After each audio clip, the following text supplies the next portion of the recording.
As car brands go, Honda is one that holds a very special place in many Indian hearts. Even today, many middle-class Indians aspire to own a Honda City, and Honda as a brand altogether has developed quite the reputation for dependability and practicality. I should know because I own one.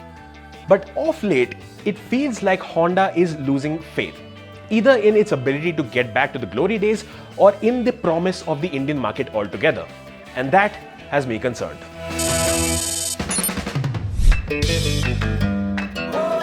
This video is not going to be a walk down memory lane because we're going to try and keep it brief, relatively. Even though there are going to be some dates of significance, the idea here is to highlight some of our concerns. And one of the concerns that we've seen both on social media as well as our YouTube comment section is that people are worried about the long-term plans of Honda cars in India. And there are two events in recent history that may have exacerbated these concerns. The first one being the shutdown of Honda's plant in Greater Noida. Now, this plant is of great significance because it was established way back in 1997 and it manufactured the cars that made Honda for Indians. The plant just wasn't making sense in terms of the installed capacity it had and how much of it was being used, and with the shutdown of this plant, we saw the premature discontinuation of the Civic and CR-V in India. The second event is Ford's plan to restructure its operations in India, which in regular human speak is Ford's decision to stop manufacturing cars in India. And Ford, like Honda, was among the first brands to take a chance on the Indian market, arriving here in 1995, the same year as Honda, and exits from the Indian market in one capacity or the other by Ford, General Motors, Harley-Davidson, United Motorcycles, Mitsubishi Motors, Fiat, among many others, has exacerbated these concerns. The fact that Honda Car India has gone through 3 rounds of voluntary retirement schemes offered to its employees, including high-ranking managers, is anything but reassuring. If we take a look at the brand's current model range in India, it's boiled down to just 4 models: the WRV, Jazz, Amaze and City, both in current and previous generations. The City was the last brand new car launched by Honda, and that was in mid-2020. The Amaze was launched in 2018 with a mild update given to it in 2021. The Jazz was launched in 2015 and has only received mild facelift since then, with a similar story seen with the WRV that was launched in 2017. Does this mean that Honda is being inactive? Well, no. But as a customer, it isn't telling me that they're serious or at the very least optimistic about the Indian car market, especially in light of upcoming and new manufacturers like MG and Kia who are being so much more aggressive. Even Skoda and Volkswagen have launched brand new cars that are purpose-built for the Indian car market with more models on their way. And remember, until not too long ago, similar concerns were being raised about Skoda Volkswagen's commitment to the Indian market. But they put these concerns to rest by having a clear plan in place, and they didn't hesitate to communicate it, either to the media or to you, most importantly, the end consumer. We knew about Skoda's plans going into the future well before the Vision Iron concept was even revealed. Similarly, Tata and Mahindra have taken calculated risks that are paying dividend, and today both brands as well as their models have clearly defined selling points.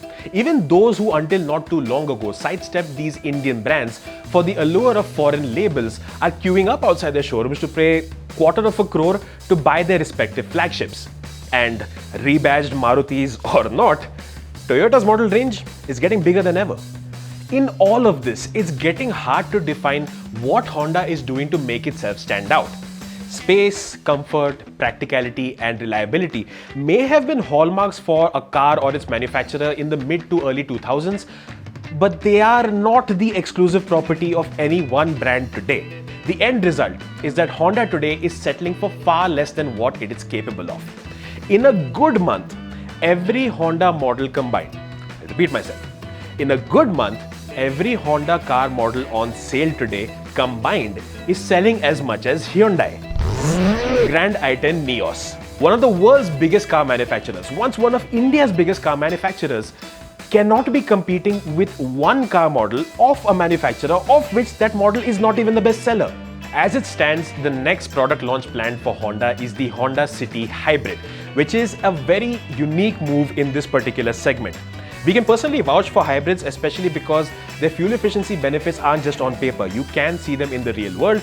And as a technology altogether, they're relatively easier to adapt to than pure battery electric vehicles, nor are they as dependent on imports as BEVs.